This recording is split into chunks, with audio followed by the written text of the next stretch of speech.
Evening. Good evening. It's nice to see such a large crowd. On behalf of the League of Women Voters of the Plymouth area, welcome. The League is a nonpartisan. It's not on? The light's on. Is it on? Okay. The League is a nonpartisan grassroots organization working to protect and expand voting rights for all at the local, state, and federal levels. Our 2025 annual Forum of Contested Candidates will begin at 7:15 p.m. Before you are the uncontested candidates for the 2025 municipal election. Seated are Steve Trifletti for the position of town moderator, Tim Grandy to continue in the position of planning board, and Arthur Desloges for the position on the redevelopment authority. Lisa Riley for Housing Authority was invited. She declined to participate. So with no further ado, Art, why don't you start? Is the mic on? Yeah, thank you. Yeah, good evening, everyone, and thank you to the League for hosting. I'm Art Desloges, and I'm running for commissioner on the Plymouth Redevelopment Authority. Talking to thousands of young seniors.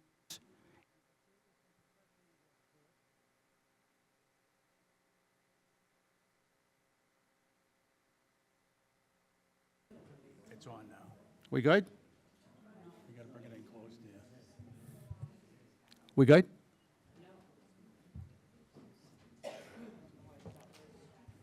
How's that? Push the push button for a minute.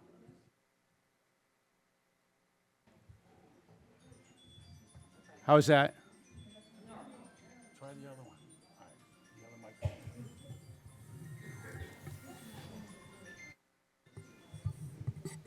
How's that? How's that? Getting better and better, Art. How's that? Starting again. Good evening. Thank you to the League for hosting. I'm Art Desloges, and I'm running for commissioner on the Plymouth Redevelopment Authority. In talking to thousands of voters, young families, seniors, and our service and professional workforce, all of them told me they cannot find a place in Plymouth that they can call home. I believe this must change. The Plymouth Redevelopment Authority, or PRA, is a public body with broad authority to revitalize underutilized or blighted areas for the benefit of the community. In 2001, the PRA was the lead agency to remediate the brownfields at the Revere Copper Company on Water Street. After cleanup, the site eventually became the site of an apartment complex with affordable homes. Today, the PRA lacks the funding and technical ability to undertake projects like this.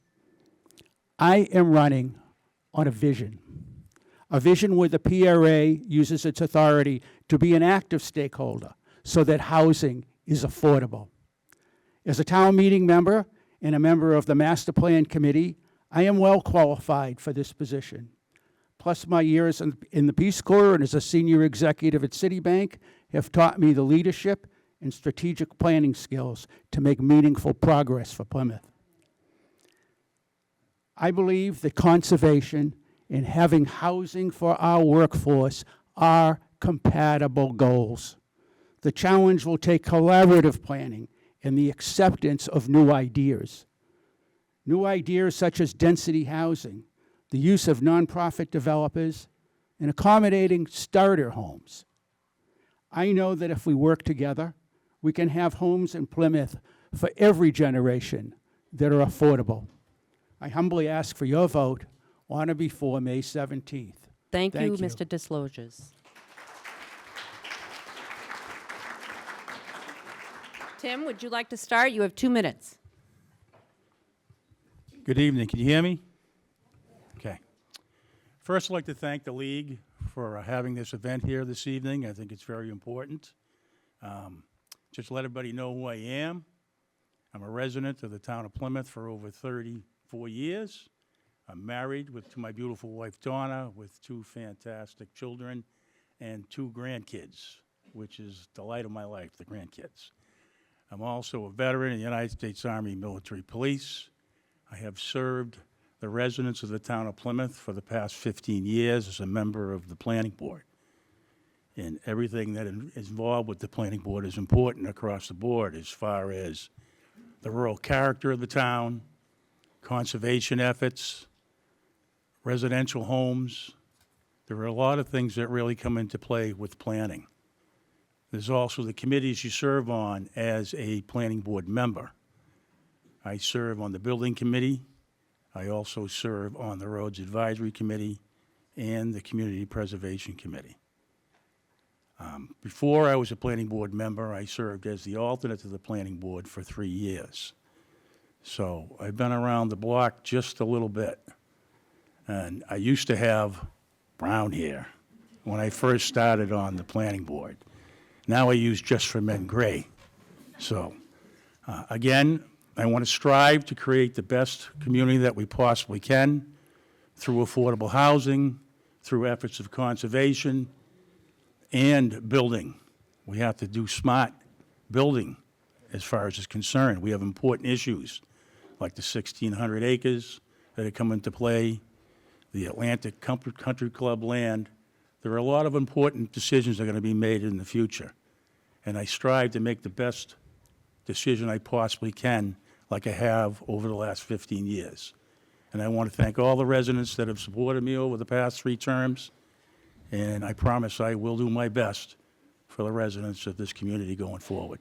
Thank you. Thank you, Mr. Grandy.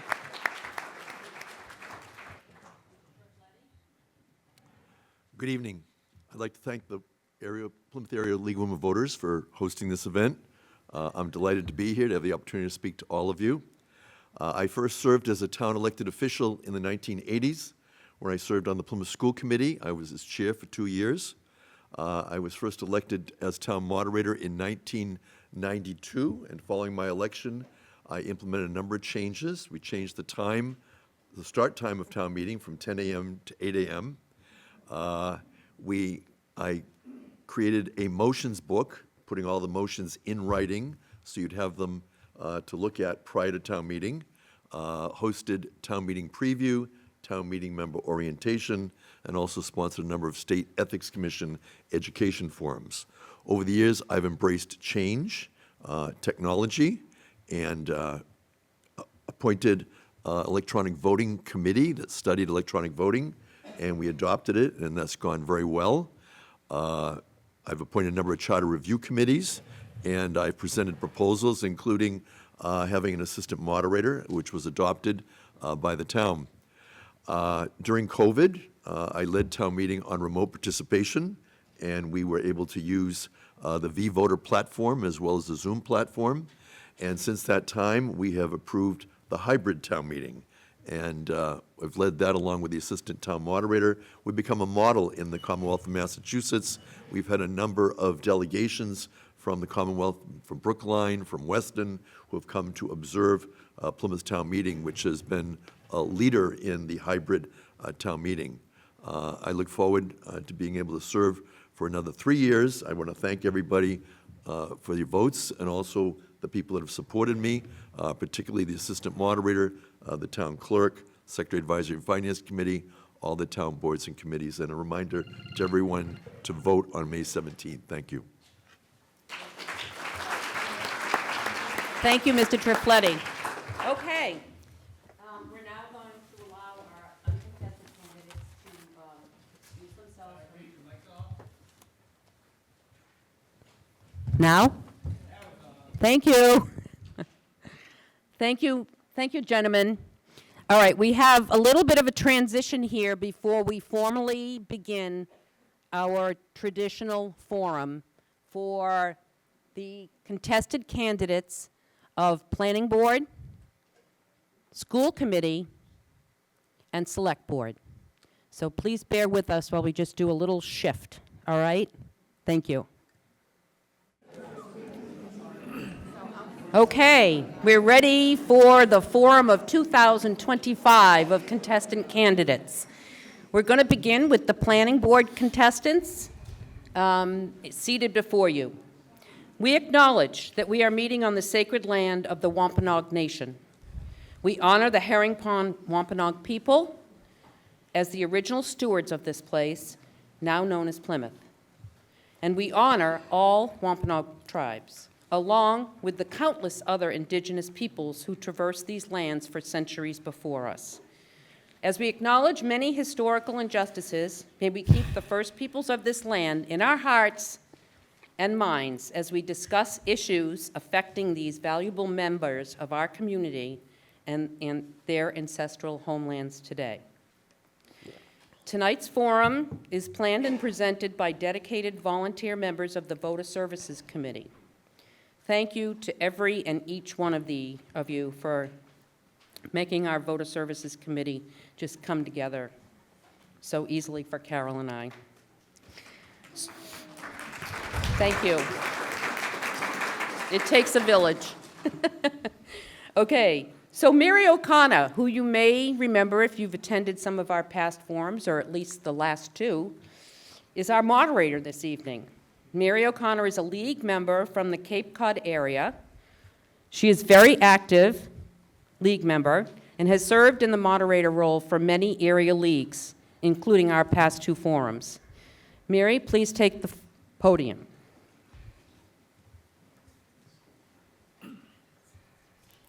Where would you like me to put it? I'm taking the podium. Where would you like me to put it? Sorry? Nothing. Go ahead. Didn't I introduce you? No, you did. I'll explain later. Okay. Sorry, Mary, whatever I did. Go for it. Okay.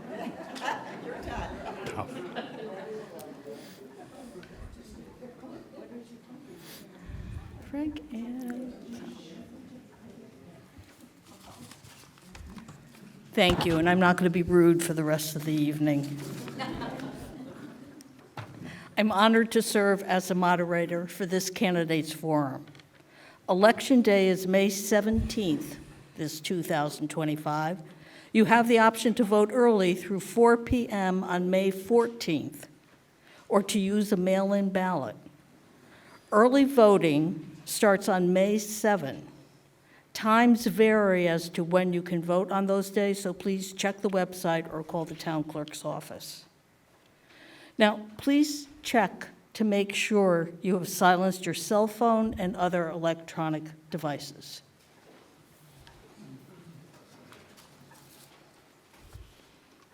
I'm giving you time, so I hope you're checking.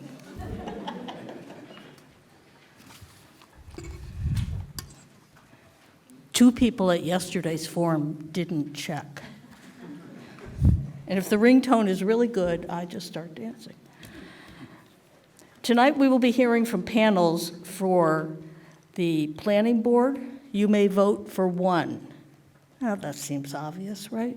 However, we're also going to have a panel for School Committee, and there you may vote for two of the Durkinden, Pizzanos, Magdalis, and Young panel, but only one as between Dugan and Bryant.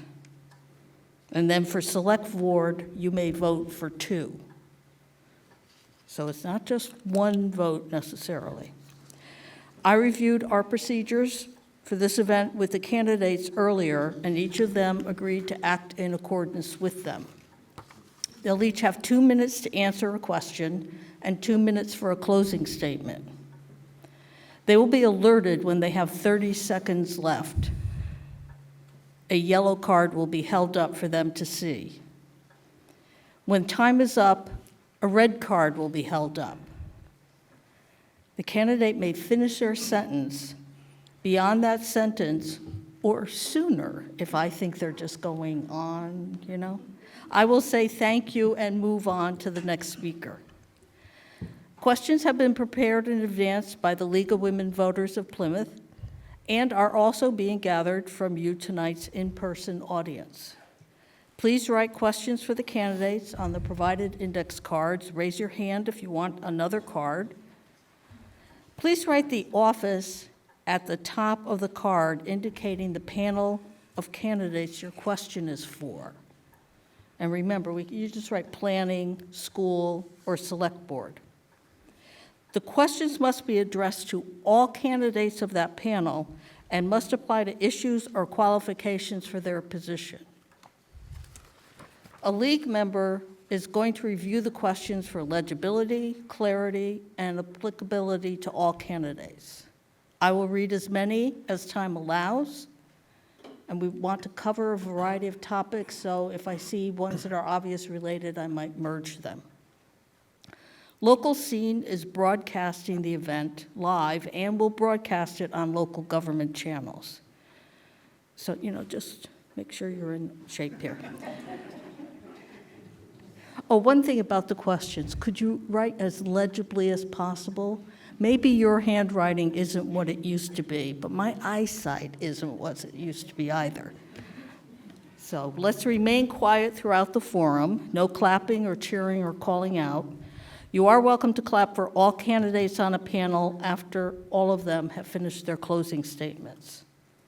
Campaign materials such as palm cards, brochure signs, all that stuff is to be kept out of the building. This helps to ensure the nonpartisan informational tone of the forum. And remember, we and the candidates expect they will be treated fairly. So now we're going to move on to the question and answer portion for the planning board panel. And the order for the first question, let me introduce the candidates. The candidates are Thomas Allen Jacinto, who we refer to as Tom, and Francis Frederick Mand, who we refer to as Frank. And the first question goes to Frank, and it is, most prospective candidates have several areas they are particularly interested in as members of the planning board. What are yours, and what recommendations do you have regarding them? Well, I think that I have a variety of passionate interests in town. Clearly, I think it's understood that I'm someone that conservation is very important to me. And I have a litany of things I'd like to see accomplished. Of course, I'd like to see Holtec preserved. I'd like to see more of the land overall preserved. Especially, I'd like to see linkages made. So many of our beautiful pieces of property, our parks and preserves, are isolated or not accessible by children or others unless they get a ride there or go down a dangerous road. And we really need to link them up to unleash their power. I'm also hoping that Holtec is that gateway to the rest of the town. But I think there are many other interests I have in planning. One of them is essentially, how would I describe it? I believe that every parcel or development or project that comes before us should get the same treatment, and that is it should be held to the highest standards.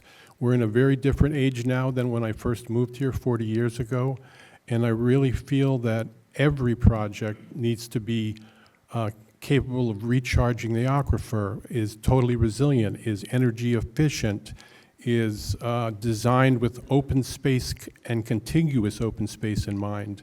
I'll stop there on that, but affordable housing is also a very important one, especially because it's a kind of sort of Damocles over our head.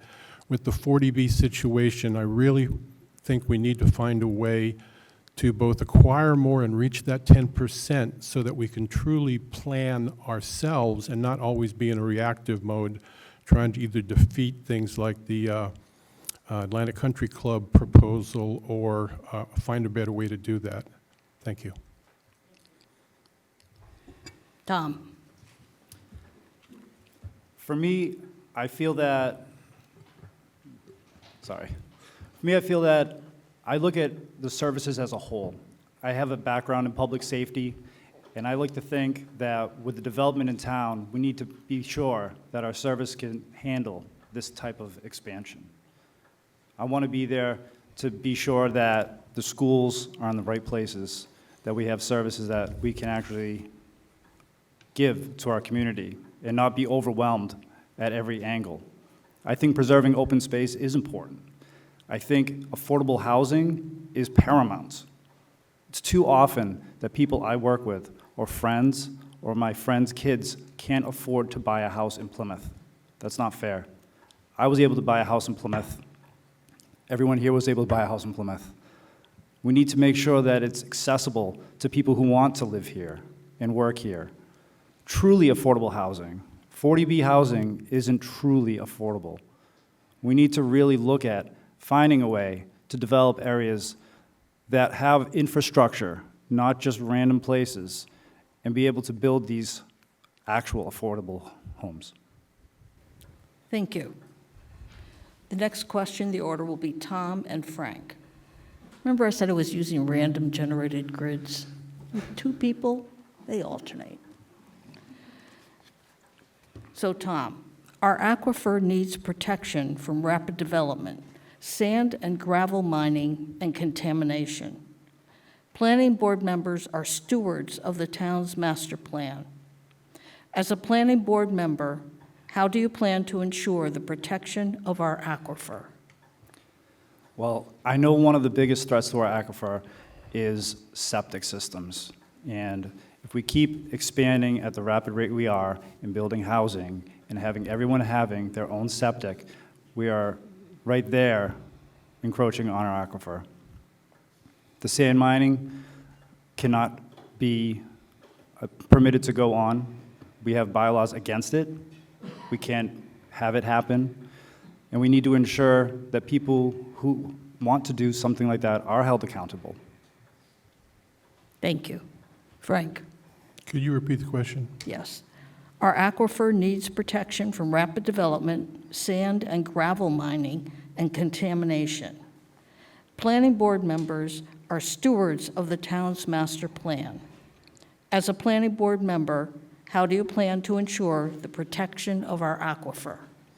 It's a big question that affects all of Plymouth in so many different ways. One of the things that was recently discussed was the expansion or transfer of a lot of the sewer effluent from the harbor to the pits and things that are on Camelot Drive. And I'm really concerned with that being in its own way a danger to our aquifer, because it's going to put millions of gallons of water effluent that would not otherwise be there, and alter potentially our hydrogeologic values, raise the level of things, and also bring a lot of pollutants and all into the system, especially in the aggregate over years.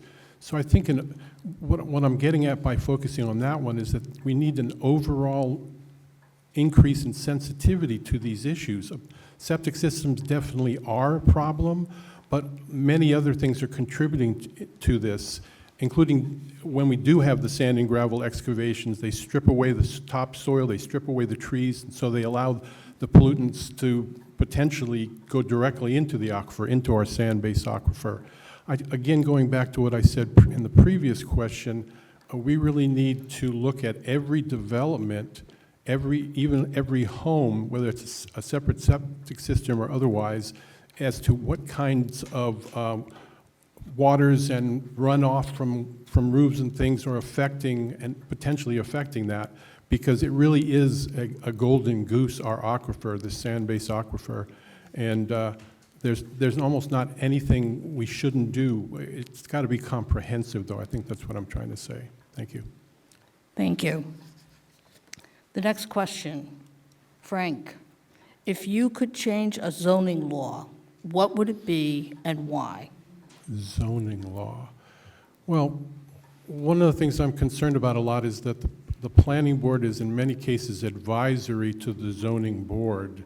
And oftentimes I've always felt that that advice goes unheeded, not necessarily for any, malfeasance or strange reason, but it's just not considered as seriously as it should. We are the elected board, that is, planning board members are the elected board, and what they say, what their concerns are, what their conditions they would like to see applied to various developments should, I think, be reflected in the final decisions of the zoning board.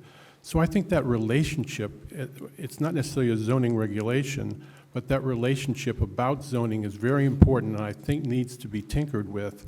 I really would maybe even like to see, it's been discussed before, the zoning board be an elected board, because right now I think it's a politically derived board, and I think it should be that the public votes for that and see who should be in that position, because they often make some very critical decisions. There are other little tinkerings. I'm not sure zoning versus bylaws. I know specifically a lot of people are starting to understand that the term incidental, as it reflects on sand and gravel, is something we need to understand the definition of, and it should be a different one, I think, than we've been following for many years. I guess that's what I would say. Thank you. Thank you. Tom? I'll echo what Mr. Mann said about being advisory to the ZBA. Being able to work with other boards, I think, is probably one of the most important parts of being on one of the boards. Being someone who you can call, meet with, and have a conversation with is going to be the most important part of what I think I would do as a member of the planning board. As far as changing any zoning, going back to my sentiments about housing, can we change the 3-acre housing zoning? Can we do smaller lots, smaller homes in areas where infrastructure is already existing and makes sense without taking out new areas? I think that would be my biggest change to any zoning bylaw. Thank you. Time flies quickly. It is now time for closing statements. Oh, Tom, you're up first. well then. All right. I'm very lucky. I got to know Plymouth as a child, and I got to love it. I was able to serve the community, working on the ambulance here in town, and now my family gets to live here. That's why I want to give back to the community, so that Plymouth remains a place where people like my daughter can live, find a job, and afford a home. Mr. Mann and I have very different visions on how that can be accomplished. I believe we have to provide incentives to those who own rural land to preserve it or otherwise purchase it through a funding source that does not further tax the residents, such as a land bank. Mr. Mann has opposed the land bank concept in the past, instead favoring increase in CPC spending, and that would mean higher taxes on everyone. I believe in order to create housing that is more affordable, we need to change our zoning to smaller homes on smaller lots, as I discussed. Mr. Mann's proposal, I'm sorry, no references to your opposition. I believe in order to make Plymouth more affordable, we need to broaden our tax base and increase wages by encouraging the types of businesses the town needs. Plymouth needs to look forward, not backwards. We need to be proactive and not reactive. Because if we don't work to control our future, others are going to end up deciding it for us. Please help me plan for a culturally, environmentally, and economically sustainable Plymouth, and vote for Tom Jacinto for Planning Board. Thank you. Thank you. Now, we're going to have Frank make his closing statement, and will the timer please add 15 seconds to his time? Thank you. Thank you. I'm not a miracle worker. I'm not going to tell you that if I am elected, all the change I want to happen, the change you hope to see happen as well, will happen overnight. What I am, though, I believe, is deeply experienced, not just in conservation, not just in the processes of the planning board on which I previously served, not just in town government, which I covered as a journalist for decades. No, my most relevant experience, my deep experience, is Plymouth itself. I've lived all over this town, in a South Plymouth development, along a pristine pond, and in the downtown area today. I've hiked through our state forest, camped on the tip of Long Beach, and studied our rare and beautiful coastal plain ponds. I've served as a local Little League president, volunteered in the local homeless shelter, and vice president of a conservation nonprofit dedicated to preserving this globally rare environment. I truly know this town. I truly care about this town. I truly want this town to fulfill its potential. And I would bring all that experience back to the planning board. Bring all of that deep knowledge to my consideration of every plan that comes before the board. I sincerely believe that I am a good fit to the responsibilities of this important position. On May 17th, I hope you vote for Frank Mand for Planning Board. Thank you. Thank you.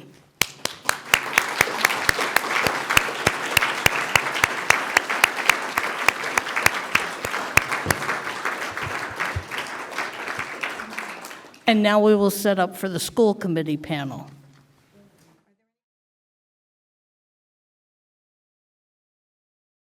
Okay, we're going to get started now with the school committee. Settle down. Our candidates for the school committee are Christina Charlene Bryant, Deborah Ray Dugan, Luis Alberto Pisano, Paul Smargidelis, Hunter Young.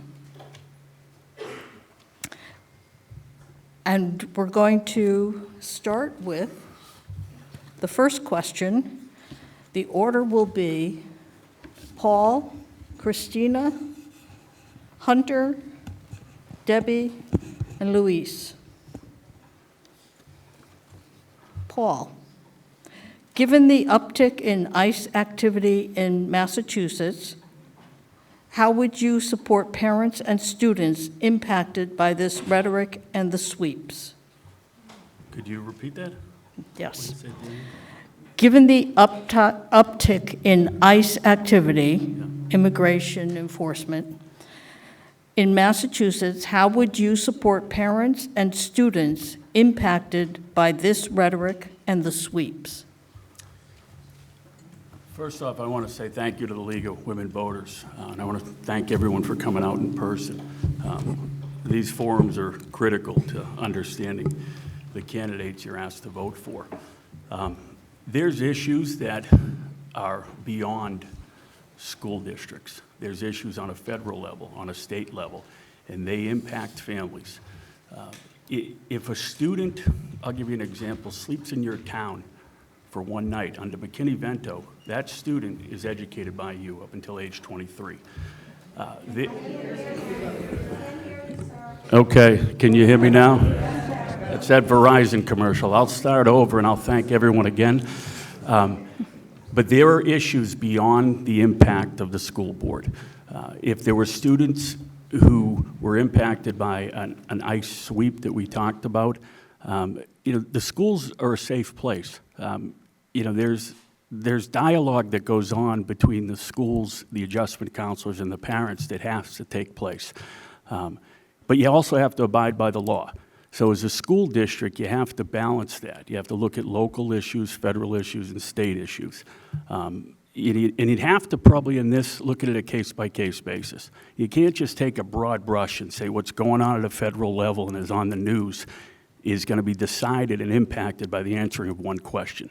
You have to look at everything that you take into account and understand the parameters around it. But I would tell you this, I would always default on the side of the student and the parents, and I'd be there to listen to them. Thank you. Thank you.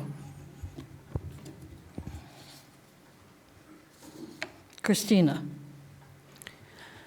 I really appreciate the way the school system has responded to our national challenges that we're currently having. Unfortunately, this is a reality for a number of students within our districts, and we need to meet them where they are. We need to be supportive.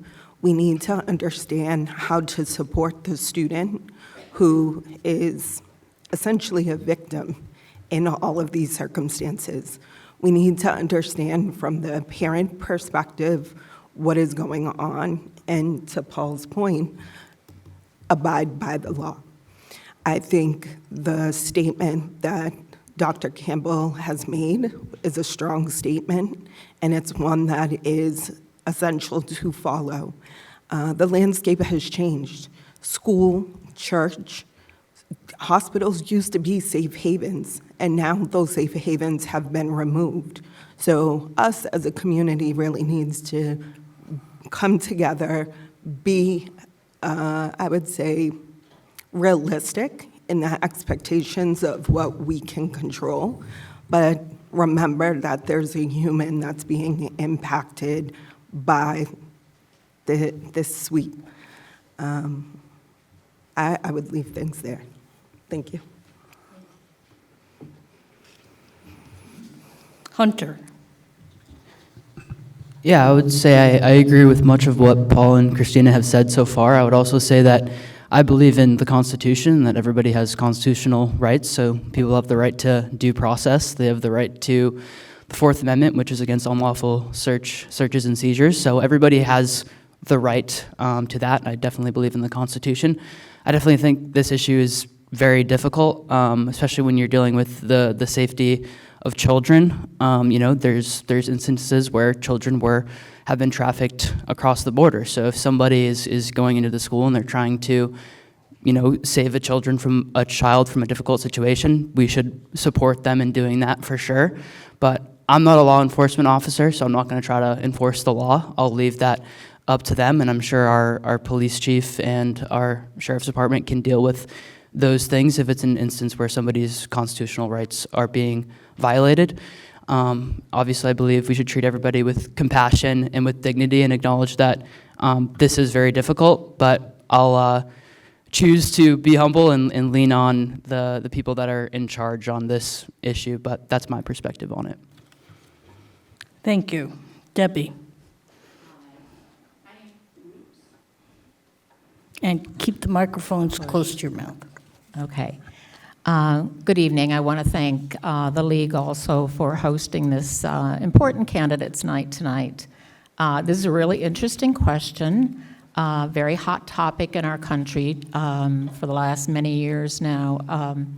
I have worked very hard on immigration issues here in the Commonwealth of Massachusetts. I have testified a number of times at the State House. I believe people need to come into our country legally. I do agree with removing people who are criminals and who are threats and who have broken our laws. I agree with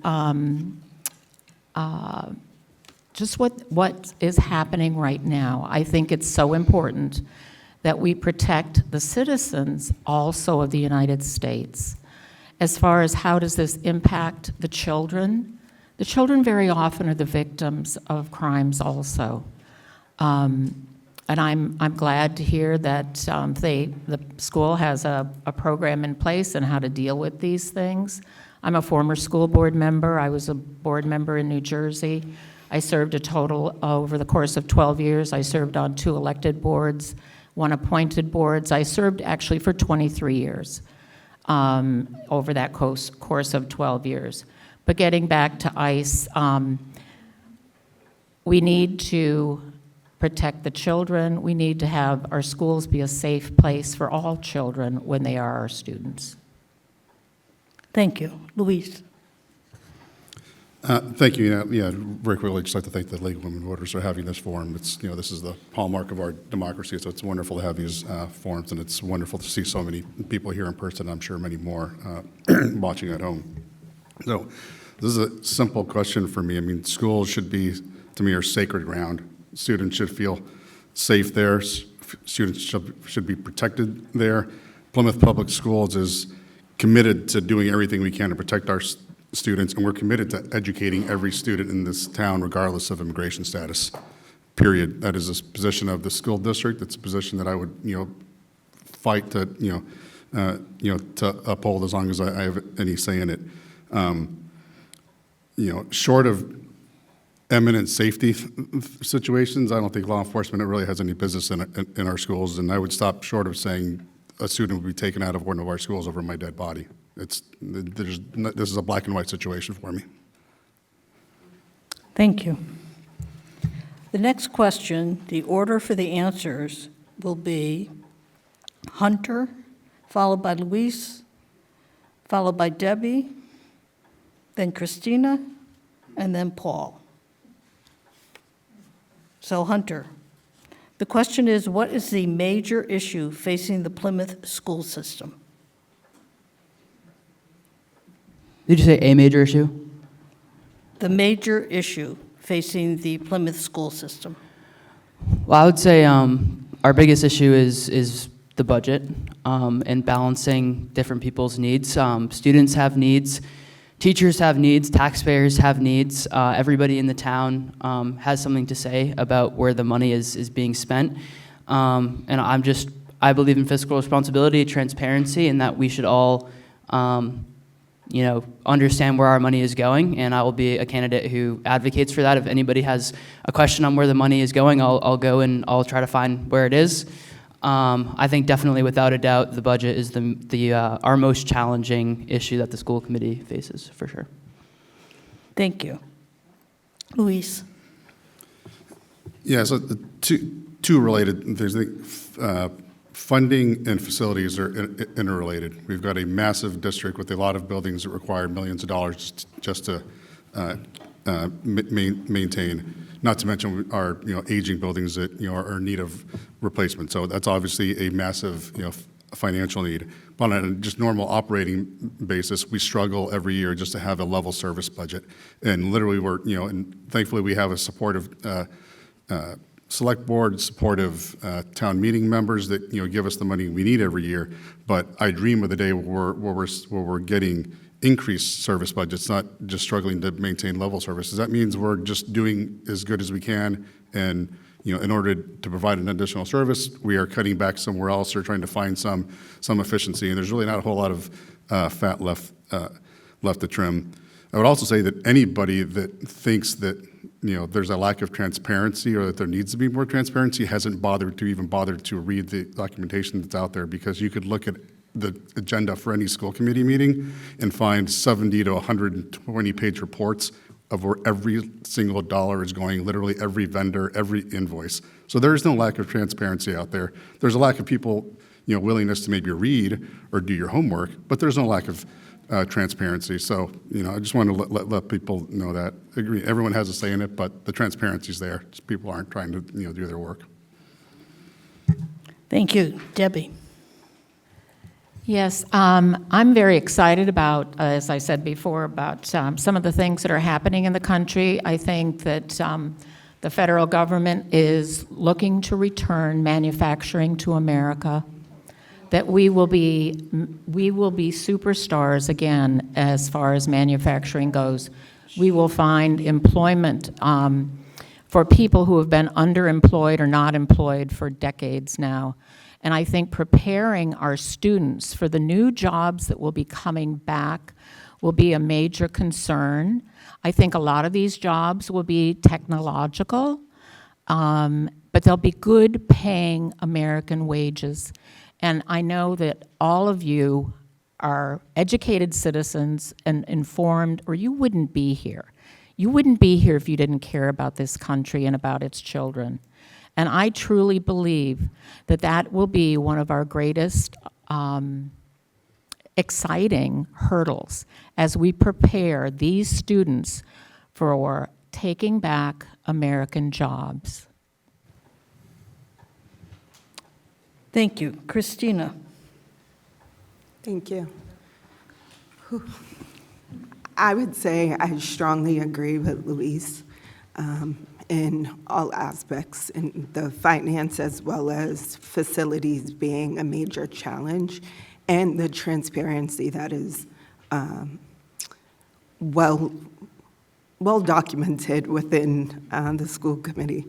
I'd like to just declare at this moment, if anybody's ever watched a school committee meeting or has been in a space that I'm usually in, am usually a woman of little few words, unless I fiercely feel moved to say something. And I just, in this very moment, feel moved to say, I'm very proud of this community. I'm very proud of everyone that has come here, because I agree with Debbie. You wouldn't be here if you didn't care. And I would say, along with that, is we need to continue to lean in and learn in regards to the changes that are coming from a curriculum perspective to prepare our students for the future. And we can do that in a variety of ways. I'm very proud of the trade schools that we have and the training programs. And I say this to say, I would say another opportunity, not necessarily a major challenge or problem, is that we need to be able to bring in the expertise into our system and retain that expertise as well, whether it's training up our current staff or bringing in new staff to support our students. Thank you. Paul. So, there's challenges in everything. I served 9 years on the Norwood School Committee. 4 years I was the chairman. There wasn't a year that there wasn't a challenge. This current school committee, and I've been observing them, I've lived here for 10 years, is doing a good job. Public education in Massachusetts on a national assessment ranks first in every category. So when we say major challenges, what I automatically go to is the rhetoric.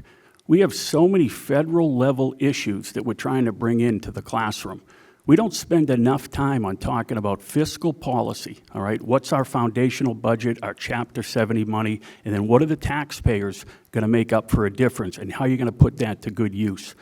We spend too much time looking at headlines, either far right or far left, and we should be focused on the fact that a kid doesn't get second grade back. And you have to look at policy carefully without ideology. So the major challenge I see is that we get everyone rowing in the right direction, because we're a community. And I'm not running against anyone here. I'm running to collaborate with an existing committee where I think my fiscal background and my policy background and the fact that I stand on a record for 9 years and got elected 3 years in a row every time, that's what I want to contribute to. So the major challenge is trying to get beyond some of the things that, my dad is here, he taught 40 years in Needham, all right? We didn't have these discussions when I was on a school committee. We need to get back to basics and look at our school system, support our teachers, support our administrators, support our parents and students. Thank you. We now move on to question 3, and the order for answers will be Christina, Paul, Hunter, Debbie, and Luis.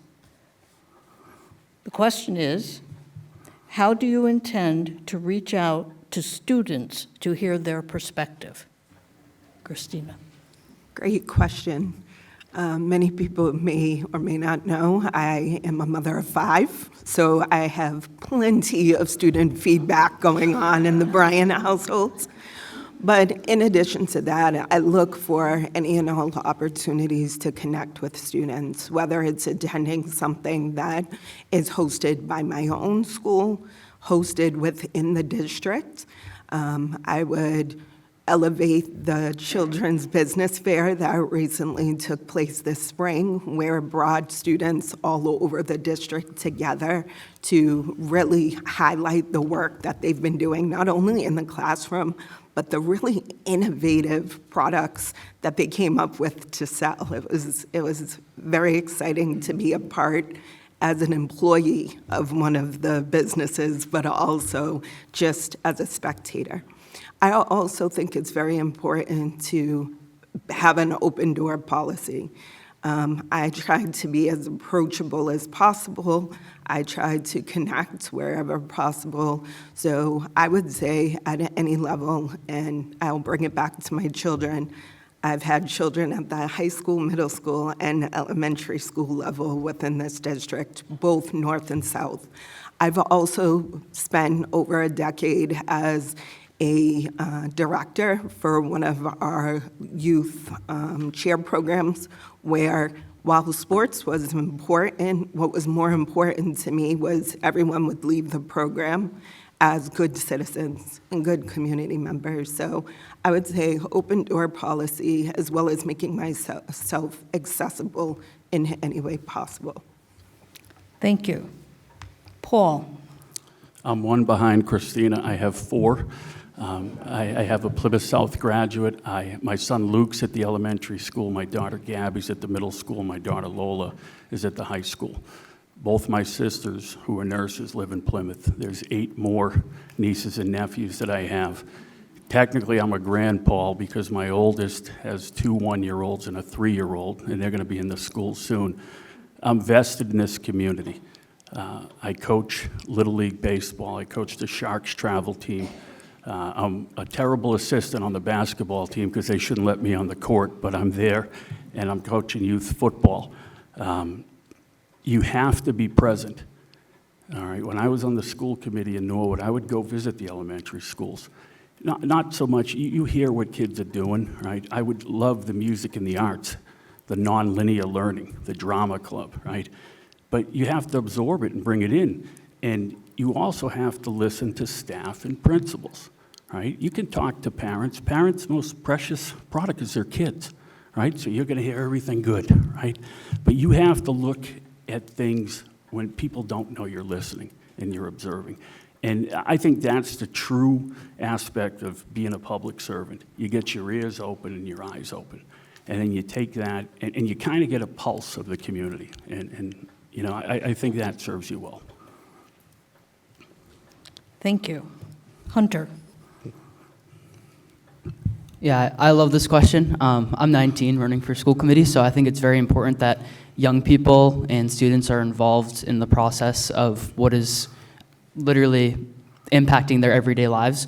So I think it'd be great if there could be opportunities to have, for the school committee to have forums that are led by students where they get to ask the questions, they get to think about it throughout their week and whatever class they're in, thinking about the questions they're going to ask the school committee members and think about some issues that they might have. I think that things like that would be great.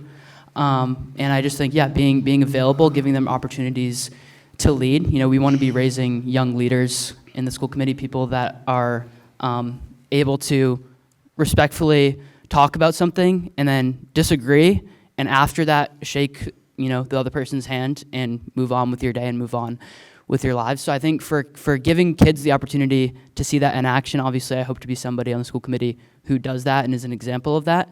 But I think we need to give them real, tangible examples to get involved, and I think that a forum like this for the students would be a great way to do that. And just reaching out, giving them, you know, if we can give them surveys or asking them what they think about certain issues, I think that would be wonderful.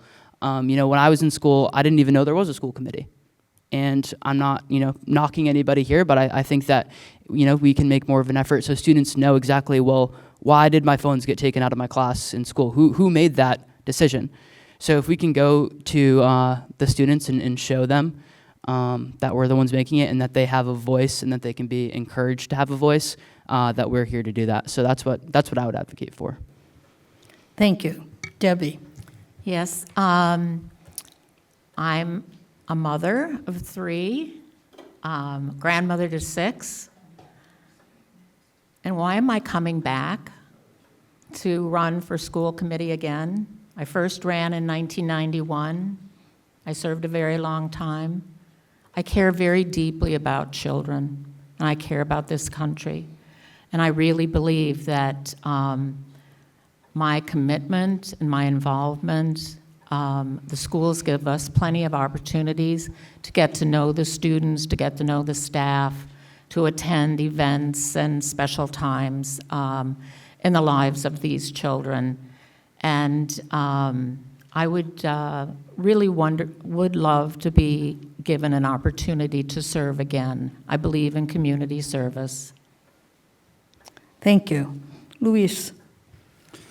Thank you. So I take being a public servant very seriously, as my family can attest to. I'm at every school event that I can possibly be at, probably much to their chagrin, because I love being in the schools. I love being with the students. That's where you see what's going on. As Paul said, you have to, you know, be be present.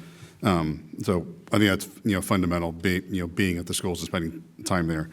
I'm also about as accessible as you can imagine. The number of people in this town and the school districts, whether it's students, teachers, staff, faculty, administration, have my cell phone number and text me on a regular basis is astonishing, and I'm always responding. I get texts from students, I get emails from students, and as a great example of that, whether I'm listening, if you go back a few years, we had the most antiquated, backwards, sexist dress code you could imagine in Plymouth. I got letters from a 8th grade class at PCIS, and reading it was horrified. I wasn't a fan of the dress code to begin with, but reading their words, I made it a personal mission and was able to get the rest of the school committee on board. And because of that effort, everything takes time. It took probably almost a school year to turn things around. But we have, to me, what is now a beautiful, open, flexible, policy. And the number of girls in particular that I have had come up and thank me for that has been so rewarding, because literally putting the power in their hands and letting them decide what they feel good and what they don't is just wonderful. But that's an example of me being accessible and responding and listening to the students' needs, not caring what administration thought or anything else, but thinking how do the students feel most comfortable at school. So like I said, I'm an open book, and I love hearing from our students. Thank you. Already, now it's time to say goodbye. It's time for your closing statements. And the order for the closing statements are Hunter, Debbie, Christina, Luis, and Paul. Hunter. Yeah, thank you very much everybody for being here. Thank you to the League of Women Voters for putting this on. My name's Hunter Young. I'm 19 years old, and if anybody's worried about my age, I will be 20 by election day. So I'm going to be like a super full-grown adult by then. But yeah, no, I'm really dedicated to serving. I believe that politics is about, I don't ever want to be called a politician, because that feels like a dirty word to me. I want to be called a servant, if anything. So that's my goal, is to serve and love people, because that's what it's about. I want to say, just to go rattle off some quick points, like, fiscal responsibility and transparency. Like, I know that got brought up a little bit, and I think that, as a school committee member, it will never be my approach to anybody who comes to me with the questions to say, oh, well, you haven't attended the meeting, so you don't actually know. You don't know what the budget is. I know, because I'm the school committee member. I will never, ever take that attitude to the school committee. My response to anybody that comes and asks me a question will always be, oh yeah, I'll go find that for you, and give them a respectful answer. I never want to think that I'm smarter than the person that I'm representing. I never want to have that attitude. And really, that's common sense, and that's what my campaign is all about, and I hope that applies for every area that we address on the school committee. Common sense, I think that we're missing that in our world a lot, and also, just open dialogue, being able to disagree with somebody. There's going to be a lot of disagreements when you're dealing with people's children, when you're dealing with people's tax dollars, when you're dealing with people's jobs, whether they're going to get fired or not. So I think that we need to have an attitude of respect, an attitude of service, and I hope to be that person on the school committee. Thank you. Debbie. Yes, I have been a homemaker for the past 50 years now, and being a stay-at-home mom has given me numerous opportunities to contribute to the communities in which I've lived. I love this country, and I'm worried about this country. I believe that we are very divided, and it saddens me greatly. And I hope to impact our schools and our community so that we can unite around those things that we love about this nation. Because I think we are at a crossroads, and I really believe that we need to come together, unite around those things that we agree on, and make Plymouth the very best possible school system it can be. Thank you very much. My name is Debbie Dugan. I am running for the one-year seat on the Plymouth School Committee. I've been there, I've done that. I'm experienced, and I'm 76. Thank you. Christina?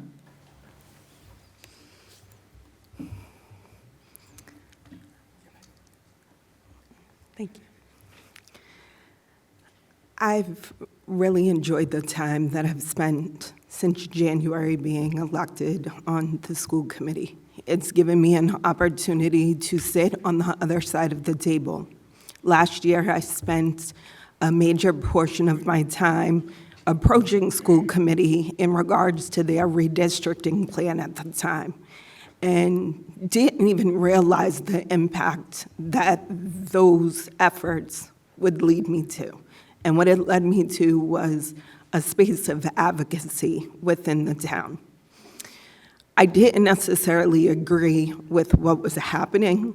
I just knew that we could go about what was being done differently. We needed to meet people where they were.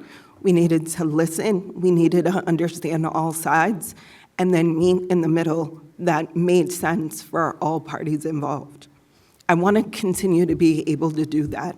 I want to be on this side of the table where I'm able to bring people in and understand what their needs are, what their concerns are, and continue to elevate and advocate for those voices.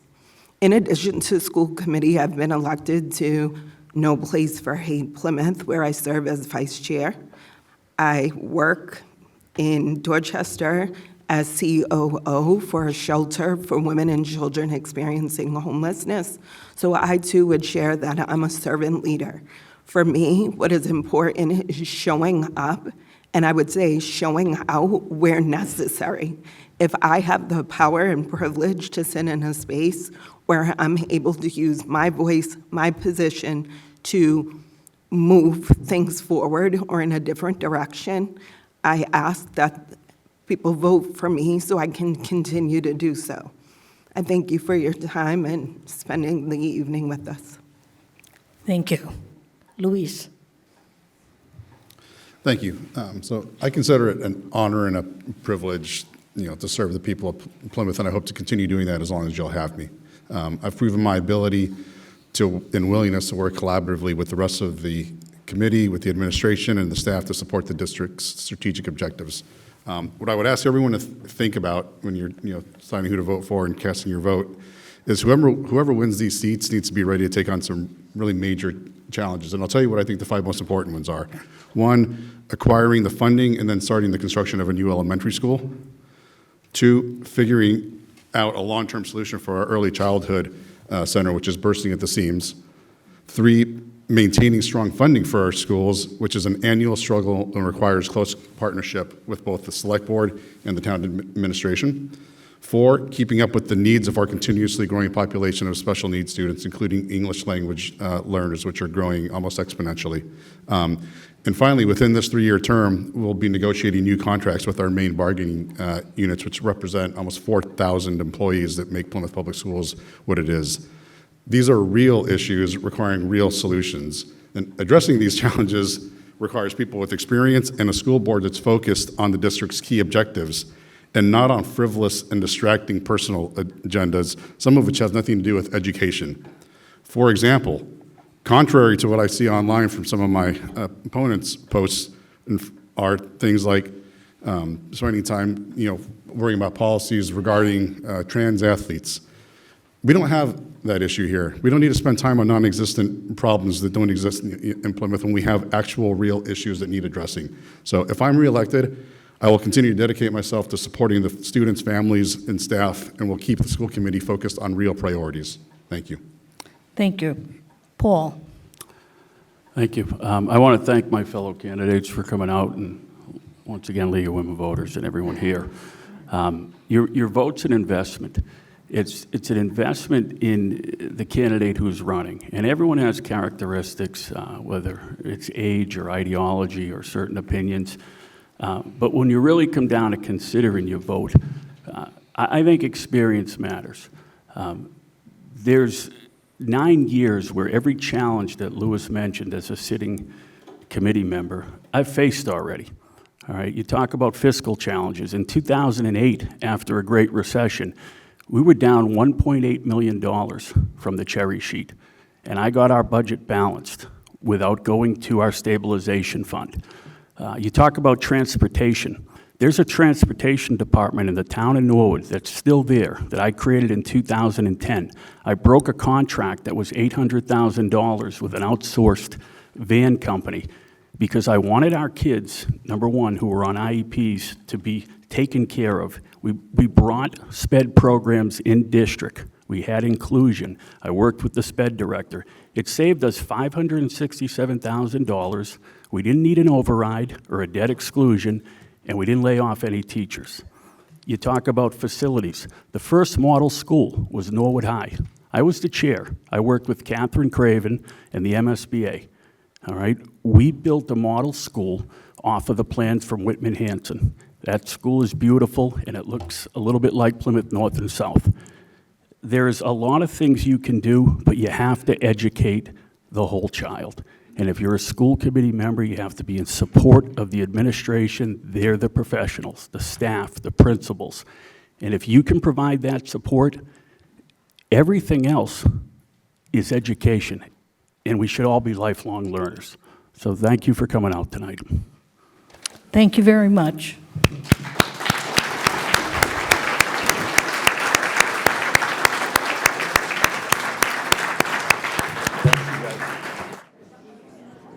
Your candidates for Select Board are Charlie Bletzer,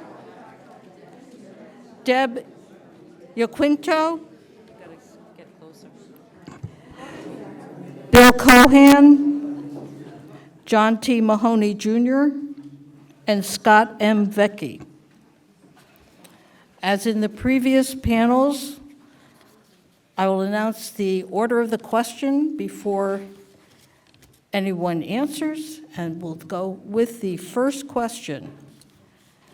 And the order will be first Deb, followed by Charlie, followed by Bill, followed by John. 1, 2, 3, 4, 5. Number 2, Scott. You thought I was going to leave you out, didn't you? Okay, so Deb, Charlie, Bill, John, Scott. The question is, decisions on the disposition of Holtec property are critically important and will have major effects on tax levels, economic development, and quality of life for Plymouth residents. What steps do you recommend the town take to be prepared? And please be specific. Deb. This is an incredibly important question, and I think the town is already taking some very positive, proactive steps to put us in a good position to be able to move forward quickly when that land becomes available. Notice I didn't say if, I said when, because I'm very optimistic about it. What I've seen the town doing to prepare for this is what I would call an exemplary process. We have a master planning process in place that's just been a fantastic opportunity for residents to become engaged and to provide their input, and combining that with market data and market trends. And what we're seeing is a story of the potential for that land, what it could potentially be for us and what it could mean for Plymouth. There are a number of different scenarios that have been presented to us that really balance the environmental value of the land with the economic value of the land. And that, to me, is very exciting, and that's a very important thing that we need to think about. So I would love to see that land developed with some light industrial. I would love to see most of it conserved. And those are the two areas that I think we have an opportunity to balance. When it comes time to actually purchasing the land, we are going to need to be creative. It's going to cost a lot of money. We have the stabilization fund that's going to be an incredible start. I think that was a very proactive idea on the part of the town to get that fund in place and to earmark it for the purchase of this land. But we're also going to have to get creative and borrow some money. Perhaps there'll be some state and federal funding available. That's not a given. We may have to think about bonds if the community has an appetite for that. But it's going to be very important for us to be able to generate revenue from that land as well as some environmental value from that land. So that's going to be the decision point that we'll have to come at. What is the right balance for that? Thank you. Thank you. Charlie? Thank you. Great question, and it's probably one of the first issues when I became a member of the Board of Select, or a member of the Select Board. We try to be very proactive, and one of the first things we did, we realized the importance of this land, and so we just started the mitigation. We've been putting money every year away since I've been on the board to be able to have a seat at the table to buy that land. That land is crucial, because if and when, not if, but when it becomes for sale, we have to be able to sit at the table there. There are other developers out there that would love to have that land and put 500 homes there. That would devastate our town, and I can tell you, I don't think anybody in this room wants that. So we're actively trying to be able to do that. We have $10.5 million right now. There's $3 million in the bank with Holtec. So that's about 13.5 right now, and we're going to keep putting money into it every year. I don't know when it's going to become available, but when it does become available, we want to be ready to sit down and be able to purchase. We had an agreement, the board put an agreement together. We have a 270-day right of refusal with them, and we hope to be able to at that point, it gives us plenty of time to try and negotiate it. The master plan is very important because we have to first purchase it, and we know that if we don't own it, we can't control it. The easiest way to control it is by owning it. So the master plan that's been going on, all the community involvement there has been fantastic. So we have a pretty good feel of what the residents want. My opinion is we do some commercial on the Powerhouse Road. I'd like to see 75% remain open space. Thank you. Bill? Thank you.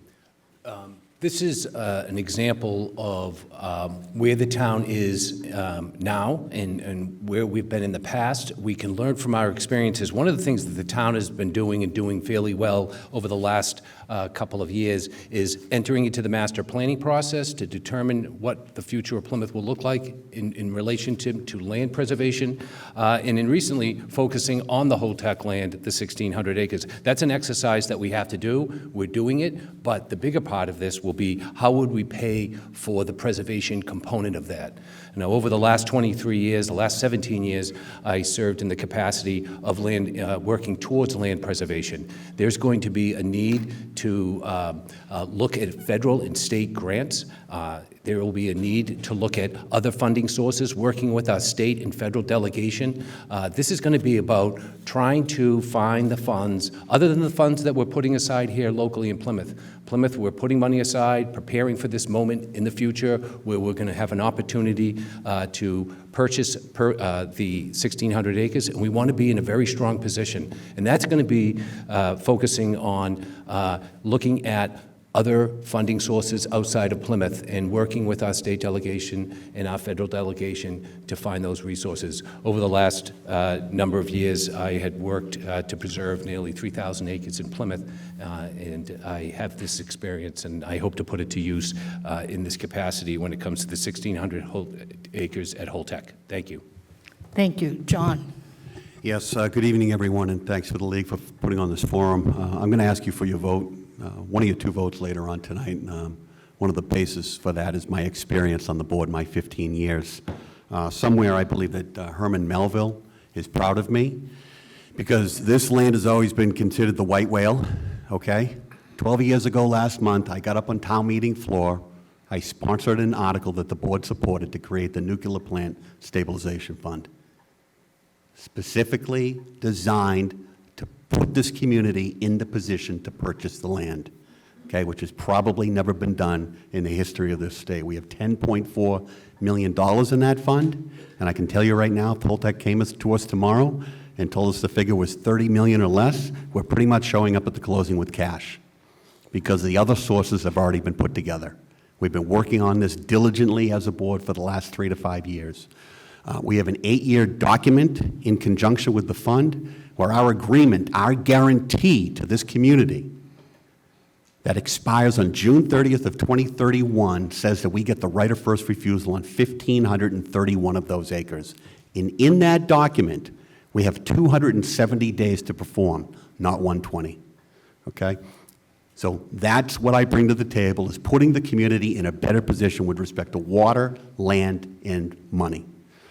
The second thing is we've been working, the board has been discussing a potential blue economy build-out on that site of multi-billion dollars, okay? You can't do that right now because you don't own the land, and I'm talking about the site being decommissioned, the 150 to 200 closest to the ocean. If Holtec keeps it and then they build it out, irrespective of what occurs, if the tax money goes into the general fund, your taxes go up exponentially, debt rises, and government expands. If it doesn't go into the general fund, taxes go down immediately and don't go up again. Thank you. Scott? This doesn't want to turn on. Do you see a green light? No, green light. Can you hear me, though? It sounds like Yes. it's working. All right, I just don't have a green light. Anyway, thank you for having me. Thank you for everybody for being here. The Holtec or Pilgrim 1600 is probably one of the most important issues that we do face coming up at us. One of the things I bring to the board is knowledge of the community, but also I was a detective for a little while. So what I do is I look at small pieces of a puzzle and I try and put them all together. So if you ask me my opinion on what's going on, first, the master planning process has been wonderful. I've been to all the meetings. I like what I've seen. The big consensus is preserving everything west of State Road, some development proposed along Powerhouse Road where the existing roadways and all that other stuff is. They did a wonderful job on that. But realistically, we have to look at not just saying over and over again that we need to put away money, that we need to save money, because realistically, they're going to look for probably at least $50 to $60 million. So how are we going to pay for that? And the one thing that I will never support is a Proposition 2.5 override to pay for it. We can't price people out. We can't tax people out of our community. So I'll be probably the only one that comes out and says that I would not support a 2.5 override to purchase the property. What I see is Holtec more likely than not waiting out the 8 years, waiting out the right of first refusal. And then it's going to be, what do they want in exchange for that? So that's the part that nobody's really talking about is, if they do wait until we don't have a right of first refusal, then is 50 or 60 million enough or not? And then if it isn't, what does Holtec want if they want to trade? And that's what we as a town have to decide, that what's palatable for us. I think it's important that we attain this site, that we preserve this site, but we need to look beyond just dollar numbers and say, what is the town willing to do for this?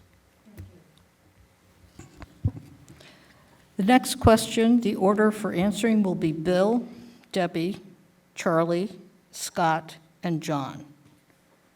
The question is concerning the possible elimination of a civil service test to find qualified candidates to become Plymouth Police. How would the qualifications under the new selection system be different from the civil service approach? Bill. Well, Plymouth has been in the civil service for nearly over 100 years, and the residents will be asked whether they want to opt out. I believe that that's something that I feel cautious about because we do have state regulations and local regulations that guide the hiring of employees in this capacity. But I do have a great reservation about opting out of something that we've been participating in for some time, especially when it comes to finding qualified people that are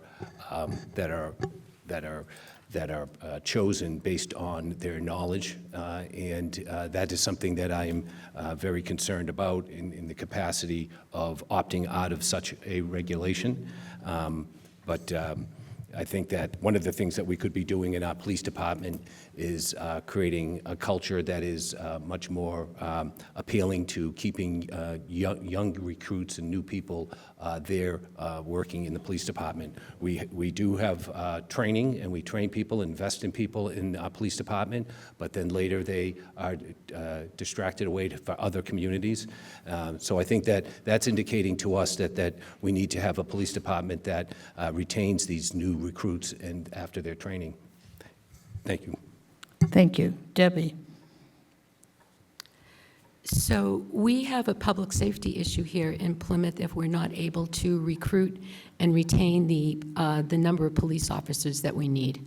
I'm very much in support of opting out of civil service, and I'll tell you why. I actually have some personal experience with that. I was married to a police chief myself for a number of years, and he pushed to opt our town out of civil service and was successful. And what they saw was a broad, qualified, talented recruitment pool that they could draw from, and without the lag time that's caused by civil service. There's a reason why two-thirds of the community, I might have gotten, there are two-thirds of the towns and municipalities that are currently in civil service that were once in civil service have opted out. It's because it's become an antiquated system that's really hamstringing our police departments from being able to recruit the officers that they need. In terms of the qualifications, we may even have an opportunity to expand the qualifications that we have in place now through civil service. From what I understand, the police chief and his officers will be able to define a new exam for people to take. It doesn't have to be the civil service exam, but it can be a similar third-party exam. There can be assessment centers put in place. There will be the same stringent criteria for promotions. The officers will have the same training as our current officers do. They'll be at the academy. They'll have on-the-job training after that. They'll be with seasoned police officers who they will shadow for a period of time. So I think there's a lot of good that can come out of opting out of the civil service. I know the change is very difficult to think about, especially in something that has been an institution for so long, but I think it can have a lot of benefits. Thank you. Charlie? Thank you. This is opting out of civil service. This is not a want, this is a need. This is a need not just for the police chief, but for the town as well, in the brotherhood, in the superior offices. They voted, the superior officers, it was 20-1 in favor. In the brotherhood, 59-7. The police chief came to the town and requested getting out of civil service. And his reasons were because simply we cannot recruit good police officers. So in 1894, civil service was set up, and it was a great service commission, because back then everybody, the police departments were hiring their brothers and their cousins and all their friends. So there was so much nepotism and cronyism, and that's why it started.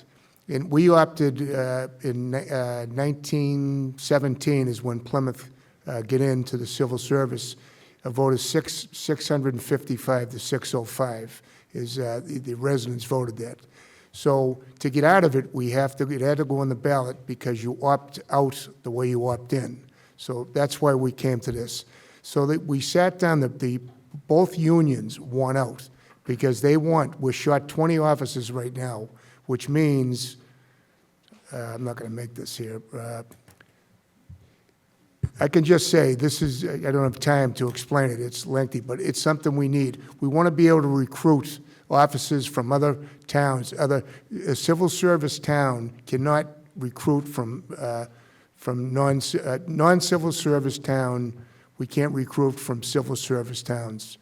And there's 120 with 35 opting out of 433 agencies.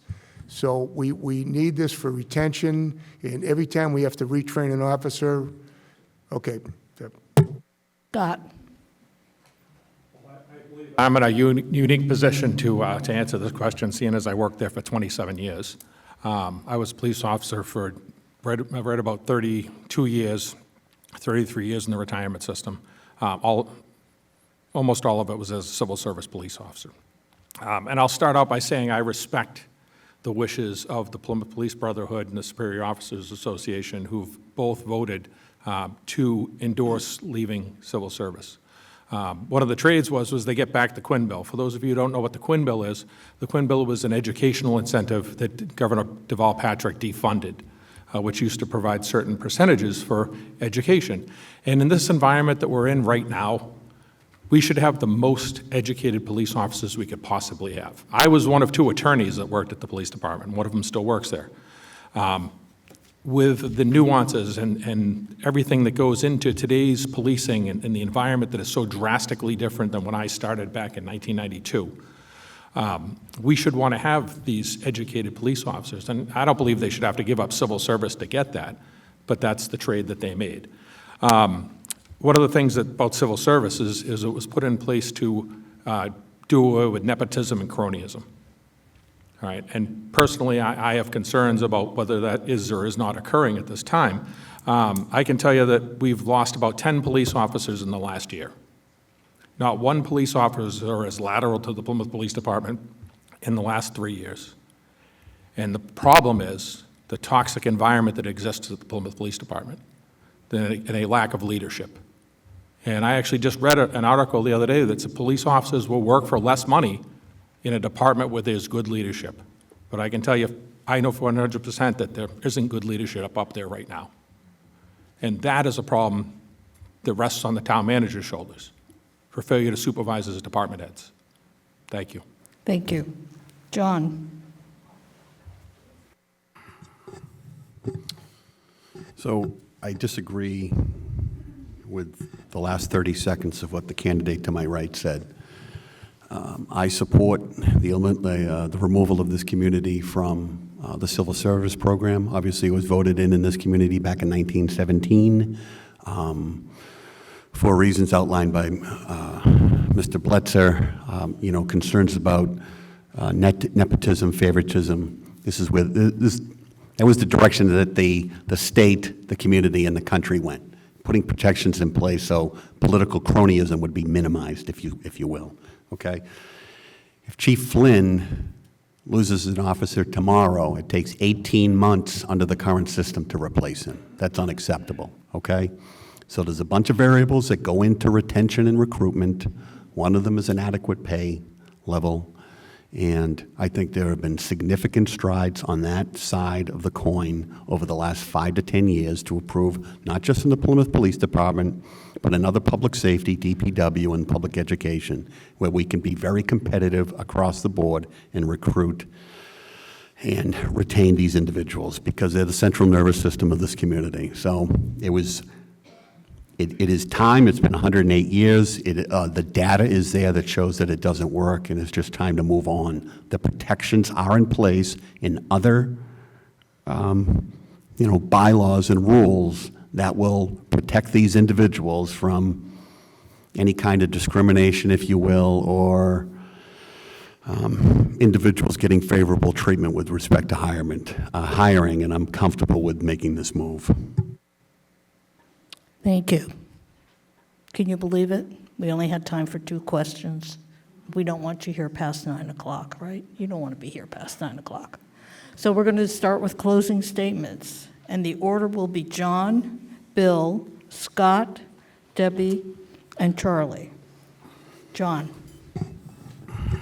You can't ask for an extension? I'm sorry? I'm sorry, Mary, that was a joke. I would have no problem staying for another hour. I don't know who's going to kick us out. But, okay, having said that, so again, my name is John Mahoney. I've been on this board for the last 15 years, and I can tell you right now, over the course of the next 15 years, this community is going to reach build-out by 2040, and it's going to be over. You're going to be fighting over scraps of land, okay?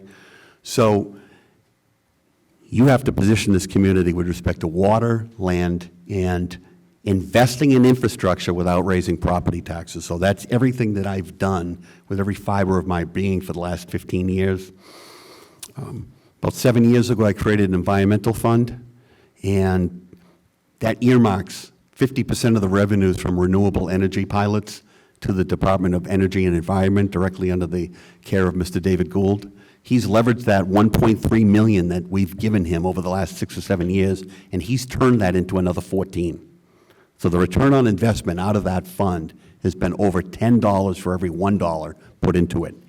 And that way, he can put together a 5 or 10-year plan where he can has the numbers, the money in place where he can invest in our water systems all over the community. Savory Pond, Herring Pond watershed, and then North Plymouth, West Plymouth, and all over. It is imperative that we take every opportunity that we can and build up the meals tax account, because if we do that, we don't have to raise property taxes $100 million for the new elementary school in North Plymouth. I made those changes with the support of Mr. Bledzer and the rest of the board at town meeting a few years ago. So you have an infrastructure fund, where if properly funded, you don't have to make billions of dollars of property tax increases over the next 40 years to invest in public safety, DPW, and public education. So I'd love to have consideration for one of your 2 votes on Saturday, May 17th. And one of the benefits of this election is that I'm going to be walking into PCIS with my 19-year-old son, and we'll be voting together. Thank you. Thank you. Bill? Thank you, and thank you for the League for hosting this forum. I'm a lifelong resident here in Plymouth. I grew up in Plymouth. I went to school here in the public school system. I grew up and went to college, came back, and was passionate about my community. Over the last 23 years, I've served on different committees and boards. For the last 17 years, I sat as your chair to the Community Preservation Committee, working towards preservation and conservation, and looking at trying to meet the needs of the community through affordable housing. These are issues that I'm very passionate about, but that was the only thing I served on. I served on a number of committees, and in that capacity, I gained an institutional knowledge of how this town works. My passion lies in that process. And I think in all the years that I've been involved in politics in Plymouth, I've never seen a disconnect as much as it is now today between its residents and the town itself. I think I can bridge that gap. With my institutional knowledge of how the town works, I can work with the residents and give them a better understanding of how to interact with their government more efficiently. And I believe that the town itself will find this to be a very effective way of communicating with the residents. Right now, I think there's a disconnect. I would like to dedicate my time on this board. You have 2 votes for select board. I'd like to, hopefully you consider me for one of them, but that is where my passion lies. My passion lies now in this idea of taking my public service and working with the residents and making our community a better Plymouth, and we can only do that by working together. Thank you, and I thank you for your time, and again, thank you to the League of Women Voters for hosting the event. Thank you. Scott? Again, thank you, everybody, for coming. It's always great to see a packed room at one of these events, because that means that everybody's participating in our democracy. And that's one of the biggest and most important rights that you have, the right to decide who your leaders are, to cast your vote. And I, too, am asking for one of your votes. What do I bring to the table? Well, in short, I'm currently an attorney. I work as an EMT part-time just to give back to my community. I'm a retired police sergeant and a retired gunnery sergeant of Marines, a disabled combat veteran of Iraq. And one of the things that separates me from my colleagues up here is the leadership that I possess. And if I can lead Marines in combat, I can definitely help lead our town. One of the other things that is noticeably different about me is I speak the unvarnished truth. That's gotten me in trouble a few times. And I'm not going to tell you what you want to hear. I'm going to tell you what you need to hear. It's been said that sunlight is the best disinfectant. Well, let's shine some sunlight on our government. Let's get some transparency. Let's see what's going on in our government. And if you wouldn't do it in front of everybody else, you shouldn't do it. So that's what separates me from my colleagues up here. I have great respect for everybody that's sitting up here, but the reason why I'm asking for one of your two votes is I see that our town is in somewhat of a crisis. I've never seen our town as divided over issues like 71 Hedges Pond Road. And we need somebody with strong leadership. Sometimes the gunnery sergeant of Marines has to come out, and he has to point a knife hand at somebody and give them a dressing down. All right? We try not to do that. We try to do it in friendly and all that other ways, but sometimes decisive leadership needs to be taken place. And I just personally haven't seen that decisive leadership where people are giving stern direction and keeping the town manager on the path that the Board of Selectmen decides, not the path that he decides. So that's what I bring to the table. Thank you very much. Thank you. Debbie? I had so much more to say, I'm almost disappointed that it's coming to an end, but thank you all. Thanks to the League, and thank you all for coming. Thanks to my fellow candidates for a great discussion tonight. So I've been in Plymouth for about 15 years. I'm a transplant, just like a lot of you.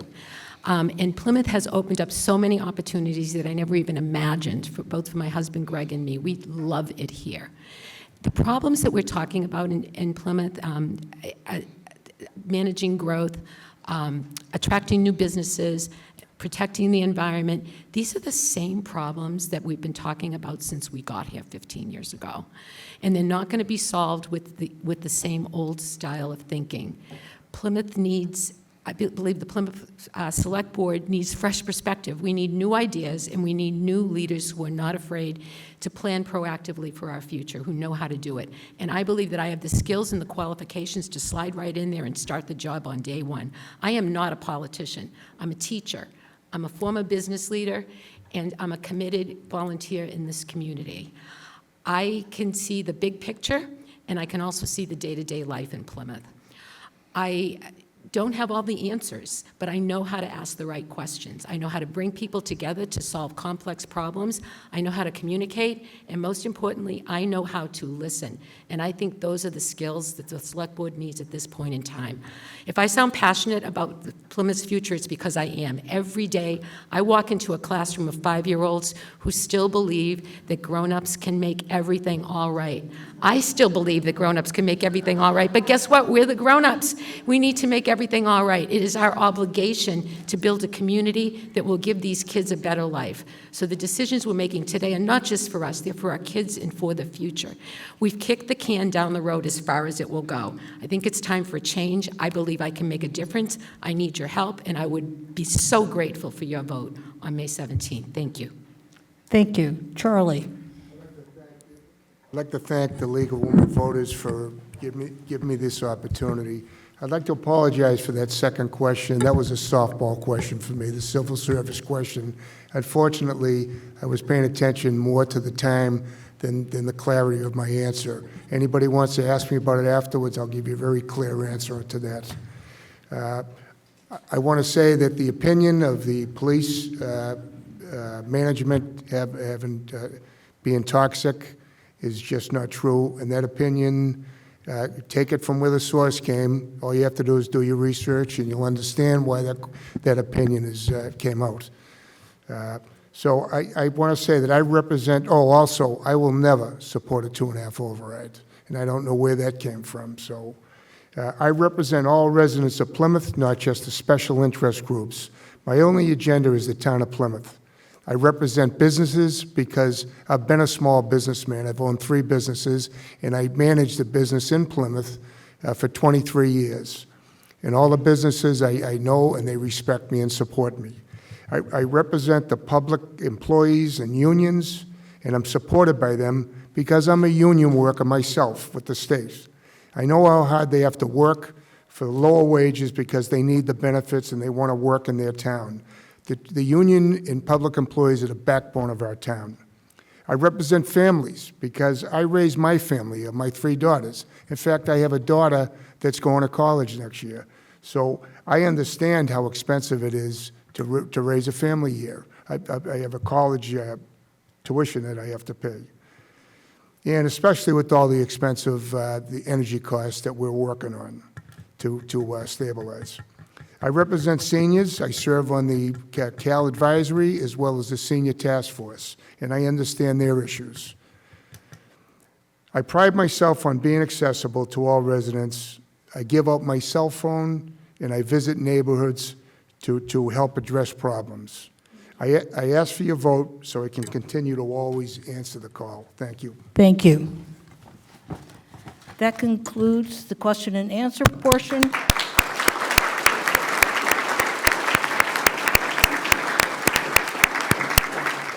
And I will turn this back over to Kate Brown.